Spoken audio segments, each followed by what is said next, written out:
नमस्कार, आदाब, सत श्री अकाल, जय भीम, जय अखिलेश, जय श्री राम, वालेकुम सलाम। मैं सनी सिंह चौहान आप सभी का तहे दिल से करता हूं प्रणाम। जी हां दोस्तों, मैं सनी सिंह चौहान आप सभी का अपने YouTube channel Sunny Singh Chauhan Indian में मोस्ट वेलकम करता हूं। जी हां दोस्तों, आज का हमारा टॉपिक है और ये है post harvest management and value addition of fruits and vegetables. हमने फर्स्ट लेक्चर इसका डाल रखा है पहले ही, उसको आप लोग देख सकते हैं इसका वीडियो। और सेकेंड लेक्चर मैं इसका बताने वाला हूँ आपको। सेकेंड लेक्चर है हमारा प्री हार्वेस्ट फैक्टर्स।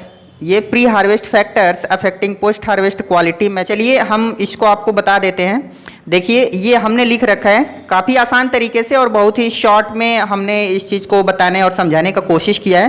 तो उम्मीद करता हूँ कि आप लोग ध्यान से इसको समझेंगे और पढ़ेंगे। जी हाँ दोस्तों, एक बार फिर से मैं आप सभी को तहे दिल से प्रणाम करता हूँ और एक अपने ही स्टाइल में नमस्कार करता हूँ। आदाब, सत श्री अकाल, जय भीम, जय अखिलेश, जय श्री राम, वालेकुम सलाम। मैं सनी सिंह चौहान आप सभी का अपने चैनल में तहे दिल से करता हूँ मोस्ट वेलकम और प्रणाम। जी हाँ दोस्तों, तो चलिए ठीक है, आगे बढ़ते हैं हम लोग और हम लोग पढ़ेंगे।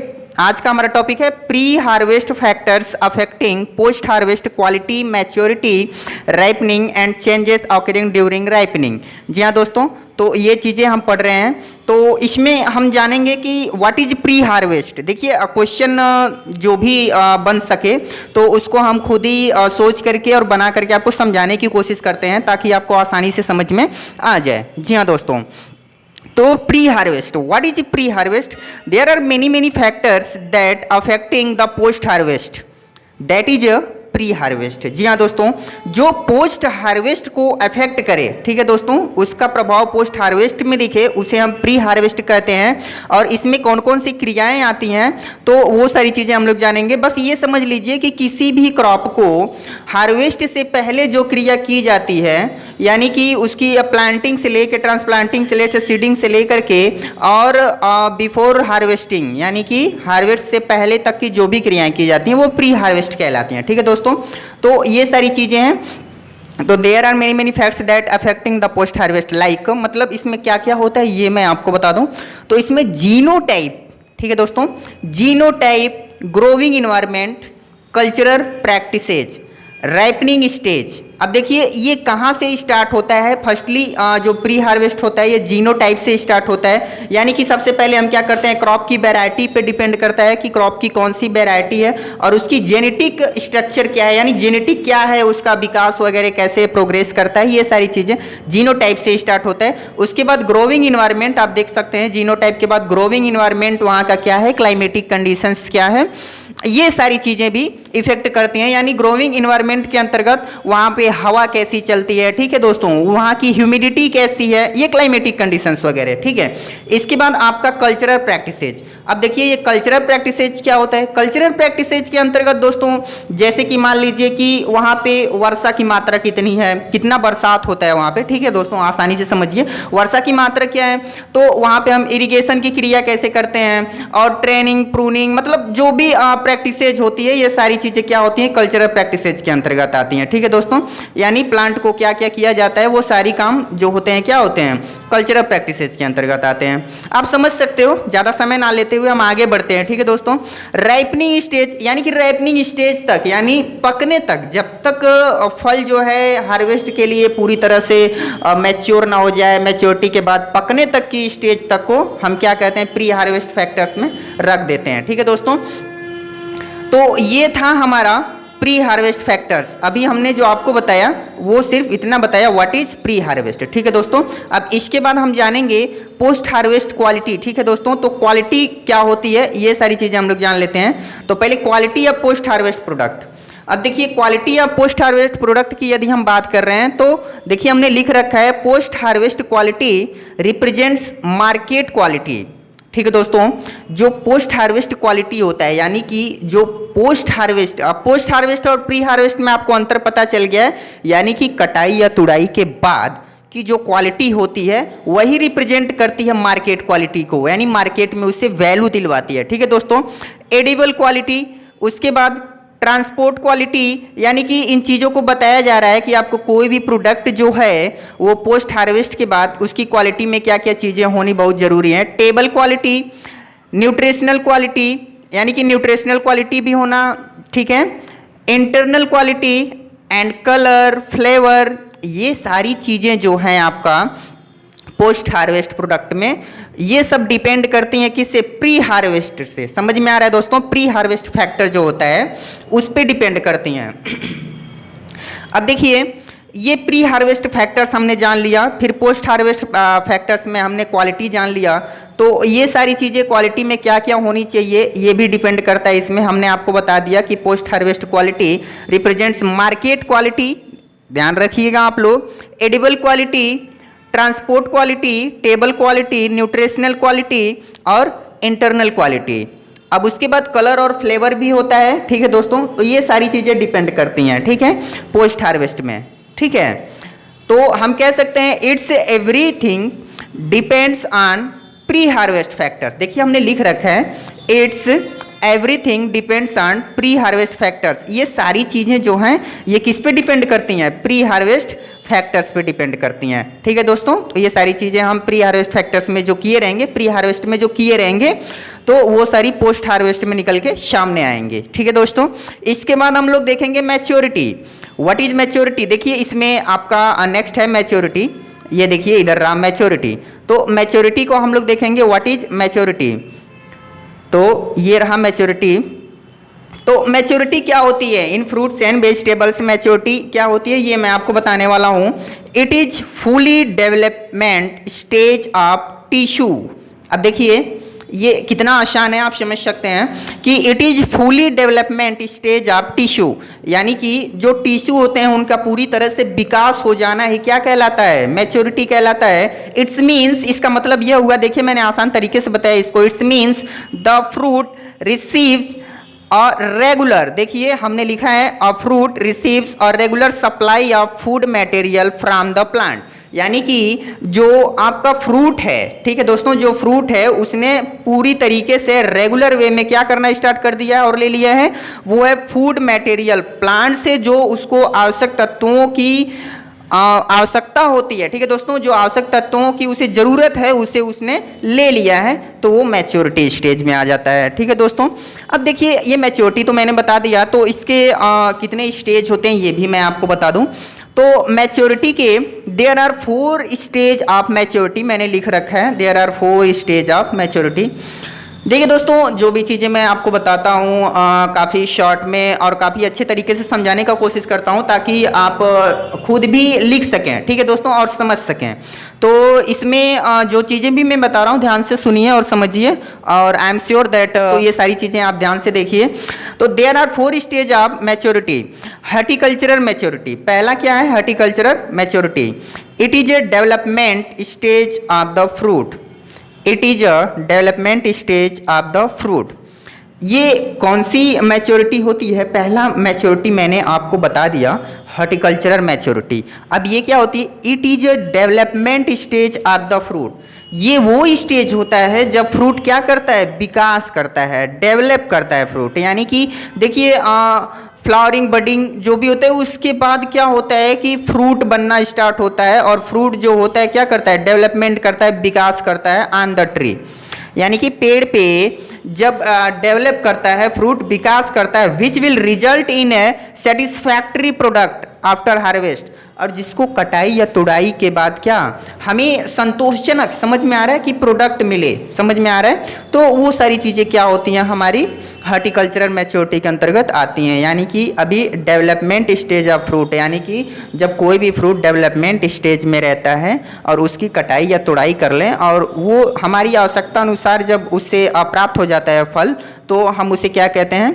हॉर्टिकल्चरल मैच्योरिटी उसमें आ गई है, ठीक है दोस्तों। दूसरी मैच्योरिटी है आपका फिजियोलॉजिकल मैच्योरिटी। देखिए फिजियोलॉजिकल मैच्योरिटी जो है ये ह्यूमन में भी लागू होता है, ठीक है दोस्तों। तो आप मनुष्य से भी समझ सकते हैं कि फिजियोलॉजिकल मैच्योरिटी क्या होती है। It refers maximum growth and maturation. अब देखिए इसमें क्या होता है? मैक्सिमम ग्रोथ होता है, यानी अधिकतम क्या हो गया रहता है? ग्रोथ हो गया रहता है, और मैच्योरिटी आ गई रहती है, मैच्योरेशन हो चुका रहता है, ठीक है। तो सॉरी, मैच्योरेशन हो चुका रहता है, सकते हैं। Physiological maturity it refers maximum growth and maturation with full ripening. यानी कि आप समझ सकते हैं कि ये पूरी तरह से मैच्योर हो गया रहता है और इसका ग्रोथ स्टेज हाइयर हो गया रहता है और ग्रोथ बढ़ गया रहता है, पूरा मैच्योर हो गया रहता है विथ फुल राइपनिंग। ठीक है दोस्तों, तो ये सारी चीज़ें हैं। इसके बाद हम जान लेते हैं कि तीसरा वाला कौन सा है। तीसरा कॉमर्शियल मैच्योरिटी। हमने बताया था आपको कि 4 मैच्योरिटी होती है, 4 टाइप की मैच्योरिटी होता है। पहला भी हमने बता दिया हॉर्टिकल्चरल मैच्योरिटी, दूसरा फिजियोलॉजिकल मैच्योरिटी, हमने अभी जस्ट यहाँ दिखा देते हैं आपको मैच्योरिटी के हॉर्टिकल्चरल मैच्योरिटी, जो कि अभी डेवलप होता है, जो फ्रूट होता है ट्री पे, वो हॉर्टिकल्चरल मैच्योरिटी होता है। और फिजियोलॉजिकल मैच्योरिटी में मैक्सिमम ग्रोथ हो गया रहता है, यानी अधिकतम ग्रोथ हो गया रहता है, मैच्योरेशन में चला गया रहता है, तो वो फिजियोलॉजिकल मैच्योरिटी होती है। ठीक है दोस्तों, इसके बाद तीसरा है आपका कॉमर्शियल मैच्योरिटी। अब देखिए फिजियोलॉजिकल मैच्योरिटी जो था आप समझ लिए होंगे, उम्मीद करता हूँ। फिजियोलॉजिकल मैच्योरिटी के अंतर्गत आप समझ सकते हैं जैसे कि एक ह्यूमन लाइफ में एक ऐसा स्टेज आता है जिसको जैसे कि हम कहते हैं ना कि बाल्यावस्था, फिर से किशोरावस्था, फिर युवावस्था वाला चीज़ फिजियोलॉजिकल मैच्योरिटी में आ सकता है। ठीक है दोस्तों, तो ये सारी चीज़ें होती हैं। अब देखिए कॉमर्शियल मैच्योरिटी हम समझ सकते हैं। Commercial maturity, it is the state of plant organ required by A market. देखिए ये जो है आप समझने की कोशिश कीजिए कॉमर्शियल मैच्योरिटी क्या होता है। It is the state of plant organs.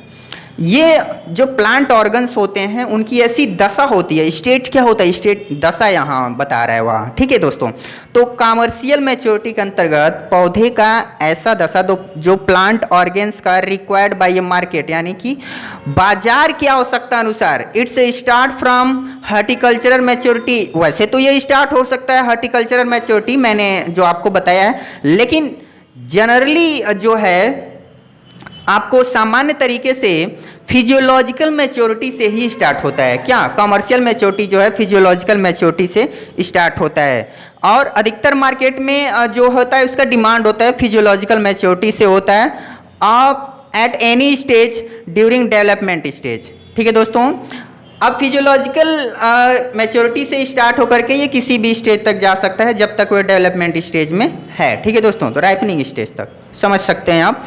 तो अब ये सोचने वाली बात है कि कॉमर्शियल मैच्योरिटी में जब मार्केट के अनुसार बाजार के डिमांड के अनुसार हम कर रहे हैं, तो फिजियोलॉजिकल मैच्योरिटी से स्टार्ट हो रहा है। जैसा कि आप जानते भी हैं दोस्तों कि कुछ भी हो, जब भी हम कहीं पर भी कोई भी काम करना चाहते हैं, ठीक है दोस्तों, इन ह्यूमन लाइफ जब भी आप कोई काम करना चाहते हैं तो लोग कहते हैं कि फिजिकली जो होना चाहिए वो फिट होना चाहिए, तो इसलिए उसकी एज निर्धारित की जाती है कि आपकी एज निर्धारित क्या 18 होना चाहिए, 19 होना चाहिए, 20 होना चाहिए। तो ये सारी चीज़ें होती हैं।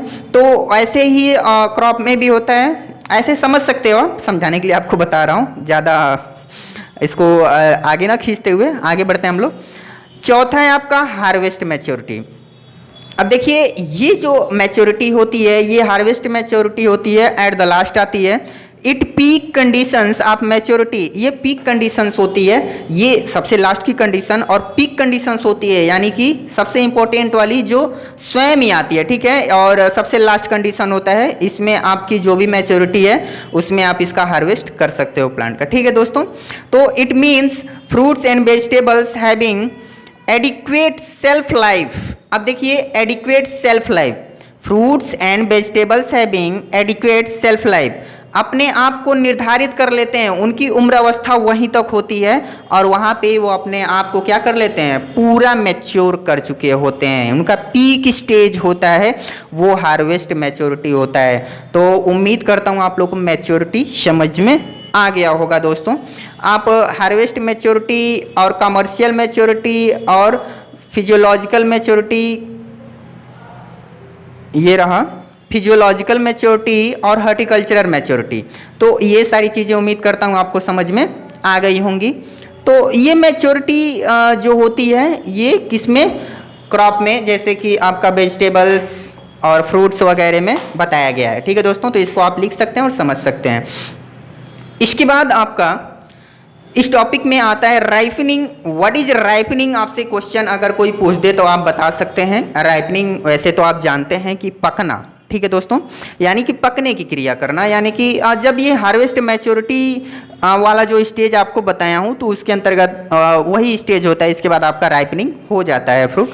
तो देखिए राइपनिंग क्या होता है, इसको थोड़ा सा हम लोग जान लेते हैं। Fruits ripening is genetically programmed stage of development. अब देखिए fruit ripening is a genetically programmed stage of development, यानी कि जो फल का पकने का जो समय होता है, जो स्टेज होता है, वो जेनेटिकली होता है, वो जेनेटिकली हो जाता है। समझ में आ रहा है कि किस स्टेज पे ये डेवलप करके पक जाएगा। जैसे हम लोग पढ़े हैं ना वैरायटी में, जैसे अर्ली वैरायटी, लेट वैरायटी, ठीक है दोस्तों। तो मेन जो सारी चीज़ें जो वैरायटियाँ होती हैं, तो उनके अंतर्गत आप समझ सकते हैं कि राइपनिंग कब होगी, ठीक है दोस्तों। तो राइपनिंग में आपका fruit ripening is a genetically programmed stage of development. तो ये जेनेटिकली जो होता है, क्या होता है, प्रोग्राम्ड होता है, जो डेवलपमेंट करता है, ठीक है दोस्तों। The ripe fruit SAP attains the full flavour, aroma and others characteristics. अब देखिए the ripe fruit SAP attains, जो राइप फ्रूट्स होते हैं, जो पके हुए फल होते हैं, आपको पता होगा कि उनमें क्या क्या पाया जाता है, फ्लेवर पाया जाता है। उनका फ्लेवर आप समझ सकते हो कि जब फ्रूट्स में पक जाता है तो फ्लेवर आ ही जाता है, ठीक है। और उनमें फ्लेवर के साथ साथ अन्य चीज़ें भी सारी कैरेक्टरिस्टिक्स आ जाती हैं, ठीक है दोस्तों। तो there are two way to go in ripen stage, sorry, there are two way to go in ripen stage. आसानी से मैंने लिखा है और इसको समझने का प्रयास कीजिए, बहुत आसान है दोस्तों। तो there are two way to go in ripen stage. पहला है क्लाइमेट्रिक, ठीक है दोस्तों, पहला है क्लाइमेट्रिक और दूसरा है नॉन क्लाइमेट्रिक। अब देखिए देयर आर टू वे, जैसे कि राइपेन स्टेज में दो तरीके से पहुंचते हैं, पहला क्लाइमेट्रिक और दूसरा नॉन क्लाइमेट्रिक। अब क्लाइमेट्रिक क्या होता है, नॉन क्लाइमेट्रिक क्या होता है, देखिए आप वर्ड को देख करके उसका ये अंदाजा मत लगा लीजिएगा कि इसके अंतर्गत यही होगा। मैं आपको समझाने का प्रयास करता हूँ what is climacteric and what is non climacteric, I mean what is difference between climacteric and non climacteric. तो देखिए क्लाइमेट्रिक के अंतर्गत जो आता है वो होता है, ऐसे फ्रूट्स आते हैं जिनमें आप समझ सकते हो कि क्लाइमेट्रिक, जैसे कि आप ये मैं आपको बता दूं, जैसे एप्पल हो गया, बनाना हो गया, मैंगो हो गया, तो ये सारी चीज़ें क्या होती हैं, क्लाइमेट्रिक होती हैं। क्लाइमेट्रिक में आप समझ सकते हो कि जैसे कि ये जो स्टेज था आपका कॉमर्शियल मैच्योरिटी, मैंने बताया ना आपको, हार्वेस्ट मैच्योरिटी के पहले कॉमर्शियल मैच्योरिटी बताया, फिजियोलॉजिकल मैच्योरिटी बताया। तो इन स्टेज में भी क्या किया जाता है, इन फ्रूट्स को जो भी है इन क्रॉप को क्या कर लिया जाता है, हार्वेस्ट कर लिया जाता है और उनको राइपेन स्टेज में भेज दिया जाता है और उनको फिर मार्केट, जैसे कि यहाँ पे बताया, यहाँ पे कॉमर्शियल मैच्योरिटी के अंतर्गत मार्केट जो डिमांड रहता है उसके अनुसार हम क्या करते हैं, क्लाइमेट्रिक जो राइपनिंग स्टेज है उसमें रखते हैं। क्लाइमेट्रिक राइपनिंग स्टेज में जैसे कि बनाना हुआ केला, उसको मैच्योर हो गया तो उसको कच्चा ही उसकी तुड़ाई करके फिर उसको राइपनिंग स्टेज में कर देते हैं, तो वो क्लाइमेट्रिक में आ गया, ठीक है दोस्तों। अब बात करते हैं हम नॉन क्लाइमेट्रिक। तो नॉन क्लाइमेट्रिक में आपका दोस्तों जैसे कि मान लीजिए स्ट्रॉबेरी हो गया, ठीक है दोस्तों, स्ट्रॉबेरी हो गया, पाइनएप्पल हो गया, सिट्रस हो गए, तो ये सारी चीज़ें जो होती हैं ये नॉन क्लाइमेट्रिक होती हैं, पोमीग्रेनेट वगैरह। तो नॉन क्लाइमेट्रिक में क्या होता है, जो प्लांट होता है ना, प्लांट पे जो फ्रूट लगे रहते हैं, तो वो फ्रूट जो होते हैं ना वो प्लांट पे ही पकते हैं। समझ में आ रहा है, जैसे ग्रेप्स वगैरह भी ले लो आप, ठीक है दोस्तों। तो वो प्लांट पे ही पकते हैं, राइपेन स्टेज में जाते हैं, तो उनको नॉन क्लाइमेट्रिक कहते हैं, नॉन क्लाइमेट्रिक कहते हैं, ठीक है दोस्तों। तो जैसे कि आप समझ सकते हो क्लाइमेट्रिक और नॉन क्लाइमेट्रिक। चलिए इसको छोटा सा एक मजाकिया लहजे में आपको समझाएं तो क्लाइमेट्रिक क्या होता है। क्लाइमेट्रिक जैसे कि मान लीजिए कोई टेंशन में आ गया, ठीक है दोस्तों, और टेंशन में आकर के बुढ़ापे की तरफ अग्रसित हो रहा है, ठीक है दोस्तों, वो पक रहा है, तो वो सारी चीज़ें आपकी क्लाइमेट्रिक हो गई, ठीक है।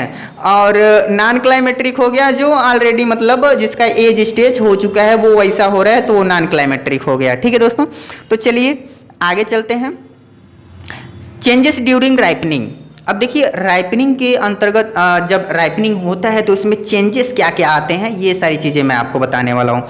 तो देखिए थोड़ा सा हम लोग बात कर लेते हैं। जब राइपनिंग होती है, इंसान को अगर देखा जाए कि जब बुढ़ापे की तरफ आप जाते हैं, चाहे आप क्लाइमेट्रिक तरीके से जाएं या नॉन क्लाइमेट्रिक तरीके से जाएं, वैसे इस समय तो ज़्यादातर लोग क्लाइमेट्रिक तरीके से ही जा रहे हैं, यानी कि आर्टिफिशियली जब मेच्योर हो जा रहे हैं तो डायरेक्ट फटाक से जो है टेंशन वेंशन में आकर के और चले जा रहे हैं उस स्टेज में। तो ठीक है दोस्तों, तो इसमें क्या क्या चेंज होता है, सेल वॉल चेंज हो जाते हैं। सेल वॉल जैसे कि मान लीजिए आपका चेंज हो जाएगा, ठीक है दोस्तों, प्लांट की बात किया जा रहा है, इंसान को मत समझ लेना। सेल वॉल चेंज हो जाएगा, ठीक है दोस्तों। तो अभी हम प्लांट की बात कर रहे हैं, इंसान के बारे में नहीं आपको पढ़ा रहे हैं, ठीक है दोस्तों। तो इसको ध्यान से देखिए, सेल वॉल चेंज हो जाते हैं, कलर चेंज हो जाएगा, ठीक है दोस्तों। अब देखिए जब सेल वॉल चेंज होंगे तो उसके कलर चेंज हो जाएंगे। स्टार्च की मात्रा आप देखिए, स्टार्च जैसे कि उसमें शुगर बढ़ना स्टार्ट हो जाएगा।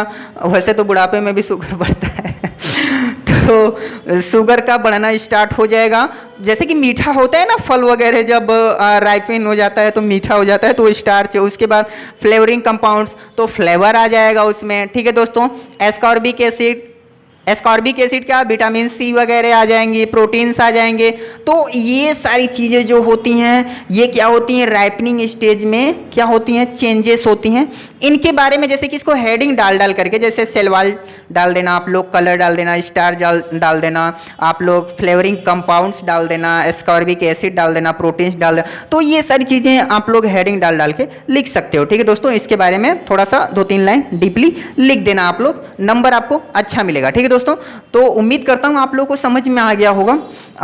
चलिए थोड़ा सा एक बार फिर से हम लोग देख लेते हैं, इसको ध्यान से देखिए आप लोग। जैसे कि मैंने प्री हार्वेस्ट के बारे में जब मैंने आपको बताया, तो प्री हार्वेस्ट जैसे कि फसल की कटाई से पहले जो भी काम हम करते हैं वो प्री हार्वेस्ट के अंतर्गत आता है। तो इसमें genotype, growing environment, cultural practices और राइपनिंग स्टेज, ये सारी चीज़ें होती हैं। इसके बाद क्वालिटी या पोस्ट हार्वेस्ट प्रोडक्ट। तो क्वालिटी या पोस्ट हार्वेस्ट सारी चीज़ें डिपेंड करती हैं किस पे, प्री हार्वेस्ट फैक्टर्स पे। उसके बाद ही जो है आपका क्वालिटी आता है उसमें। मैच्योरिटी की बात कर लिया जाए तो मैच्योरिटी में जो है फ्रूट जो है फुली डेवलप हो गया रहता है, टिश्यू जो है फुली डेवलप हो गए रहते हैं, स्टेज में आते हैं और वो प्लांट से पूरा अपना फूड ले रहे होते हैं, ठीक है दोस्तों। तो मैच्योरिटी उनमें आती है। मैच्योरिटी 4 टाइप के होते हैं।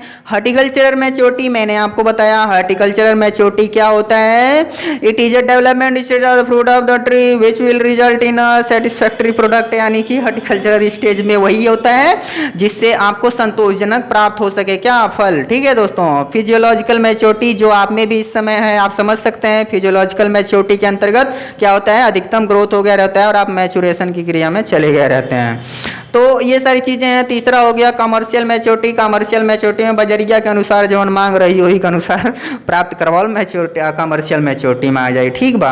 हार्वेस्ट मैच्योरिटी, तो हार्वेस्ट मैच्योरिटी में क्या होगा कि पीक कंडीशन पे रहता है, यानी कि बुढ़ापे की तरफ अग्रसर रहता है और पकने के लिए तैयार रहता है, पक वक के खत्म होने वाला रहता है। उस स्टेज में आपको जितना लेना है उसी क्रॉप ले सकते हैं, ठीक है दोस्तों। तो ये क्या होता है कि ये मैच्योरिटी की बात हो गई। इसके बाद राइपनिंग, वही पकने वाली बात आ गई। तो पकिएगा मत आप लोग, थोड़ा सा हम शॉर्ट में समझाने का कोशिश कर रहे हैं, सुन लो, समझ में आ जाएगा। राइपनिंग स्टेज में क्या होता है, ये पूरी तरह से जेनेटिकली प्रोग्राम होता है और ये जो है पक जाता है, ठीक है दोस्तों, डेवलप हो गया रहता है, इसमें फ्लेवर आ गया रहता है, सारी चीजें मतलब सब कंपाउंड जितने भी चाहिए ये आगे रहते हैं। 2 तरह का होता है, क्लाइमेट्रिक और नॉन क्लाइमेट्रिक। अब देखिए क्लाइमेट्रिक क्या होता है। क्लाइमेट्रिक के अंतर्गत जैसे कि हम लोग मैच्योरिटी के बाद ही उसको तोड़ करके बाजार के अनुसार हम तोड़ करके पका वका के बेच देते हैं, तो क्लाइमेट्रिक में आ जाता है, यानी पेड़ पे ना पकने देना। और ये सारी चीज़ें जो है आपका हार्वेस्ट मैच्योरिटी में भी कर सकते हैं। हार्वेस्ट मैच्योरिटी कंडीशन में भी हम क्या करते हैं, क्लाइमेट्रिक कर लेते हैं, यानी कि पेड़ पे ना पकने देना और उसको जो है तोड़ करके मार्केट में बेच देना या यूज कर लेना, वो सारी चीज़ें होती हैं। तो ये क्लाइमेट्रिक फ्रूट्स वगैरह हो सकते हैं, जैसे आप समझ सकते हो, केला हो गया, आम हो गया, एटसेट्रा एटसेट्रा, ओके। सेकेंड है नॉन क्लाइमेट्रिक। तो नॉन क्लाइमेट्रिक में आप समझ लो कि जैसे नॉन क्लाइमेट्रिक में पेड़वे पे उपा की जाए और पेड़वे पर से खाए खोखे, जैसे कि स्ट्रॉबेरिया हो गई, ठीक है। तो ये नॉन क्लाइमेट्रिक हो गया, ठीक है दोस्तों। अब चेंजेस ड्यूरिंग राइपनिंग, चेंजेस का होला राइपनिंग में बुढ़ापा को जाला तो का बदलेला, चेहरा कलर बदल जाला, सिकुड़ जाला, ठीक है दोस्तों, फ्लेवर तो बदल जाई, तू के शुगर हो जाई, छोड़े ये सब बात। और हमन किताबी के ज्ञान अगर लेता नहीं पौधा वौधा के बारे में, तो फ्लेवरिंग कंपाउंड बदल जाता है, स्कॉर्बिक एसिड आ जाती है, विटामिन सी आ जाता है, रोग रोधी क्षमता बढ़ जाती है, लेकिन इंसान में नहीं बढ़ती है, इंसान का रोग रोधी क्षमता और कम हो जाता है। ठीक है दोस्तों, इसलिए टेंशन मत लीजिएगा क्लाइमेक्ट्रिक कंडीशन में, नहीं तो चले जाएंगे और आप राइपनिंग स्टेज में जाने वाले होंगे। ठीक है दोस्तों, और प्रोटीन्स की मात्रा बढ़ जाती है। हालांकि अब हम आपको क्या बताएं, जैसे कि मान लीजिए एक छोटा सा जोक करते हैं, जैसे कि मान लीजिए कोई भी मतलब अगर आपसे कुछ ज़्यादा ही चीटिंग कर रहा है तो आप उसको बोल सकते हैं भैया तुम राइपनिंग स्टेज में जा रहे हो, वो भी क्लाइमेक्ट्रिक। ठीक है, क्योंकि तुम हेडक ज़्यादा ले रहे हो। ठीक है दोस्तों, तो अगर कोई टेंशन ज़्यादा ले रहा है आपके इर्द गिर्द तो इसको आप बोल सकते हैं कि क्लाइमेक्ट्रिक में चले जाओगे और राइपनिंग स्टेज में चले जाओगे। इसलिए भैया ऐसा ना करो, नॉन क्लाइमेक्ट्रिक ही सही है, समय अनुसार चले जाना, वो तो सबको जाना ही है। ठीक है दोस्तों, तो उम्मीद करता हूँ आप लोग को ये क्लास अच्छा लगा होगा।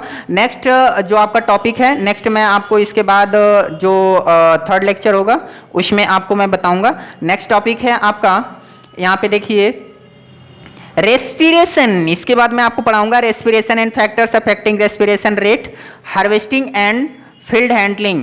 तो ये सारी चीजें मैं थर्ड लेक्चर में आपको बताने वाला हूँ। लेक्चर 1 बाय 1 आप लोग देखते ही जाओ। ठीक है दोस्तों, फर्स्ट लेक्चर मैंने डाल रखा है जो पहले का ये टॉपिक है, और सेकंड लेक्चर भी आज मैंने आपको अपलोड कर ही दिया। इसके बाद थर्ड लेक्चर भी आपको बताऊंगा। थर्ड लेक्चर में आपका होगा रेस्पिरेशन फैक्टर्स अफेक्टिंग, ये रहा आपका respiration and factors affecting respiration rate. ठीक है दोस्तों, तो ये सारी चीज़ें मैं आपको बताने वाला हूँ। उम्मीद करता हूँ आपको समझ में आया होगा, और तो क्लास को इनफ किया जाए। ठीक है दोस्तों, और जो भी चीज़ें हैं आगे आपको बताई जाती रहेंगी, और जो भी क्वेश्चन वगैरह हैं आप लोगों का जो भी ना समझ में आए आप लोग बता दीजिएगा, कमेंट कर दीजिएगा, मैं आपको समझाने का पूरा प्रयास करूंगा। और सुना तो नहीं है कम वीडियो अगर लाइक शेयर और सब्सक्राइब लोगन कर दिया करा, मतलब हमारी यो मन है कि शेयर लोगन करो, काहे अपन ये देख के अपन ये चुप हो जाला, यानी कि शेयर कर लेना चाहिए आप लोगन के, तनी सुनी ध्यान दें यहाँ पर लोग। ठीक बा, अच्छा तो नमस्ते प्रणाम, खुश रहें और खुश रह दें, धन्यवाद।